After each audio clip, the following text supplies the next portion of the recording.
Belum ada laporannya nih, tunggu dulu. Kalau perlu dia paling banyak kasus. Saya baca beritanya, kirim dulu ke saya beritanya biar saya baca.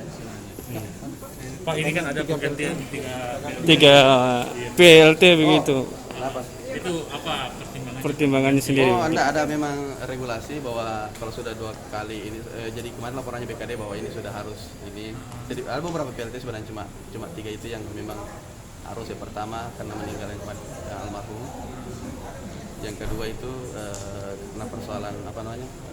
Memang karena sudah kan cuma boleh batasan 2 kali 3 bulan. Nanti berputar-putar.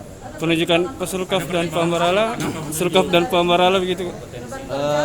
Saya selalu minta pendapatnya juga yang sudah duduk di situ kemarin. Jadi saya tanya PLT-nya bagaimana bisa kerjasama dengan ini. Oh, itu aja. Dan memang staf ahli juga saya berpikir mereka masih banyak waktu juga kan. Infonya belum tanda tangan, Pak, mungkin terkait pinjaman pen 1,1 dari untuk 2021 ini, Pak. Sadian, Pak. Nanti langsung kita tanya. Nanti lah.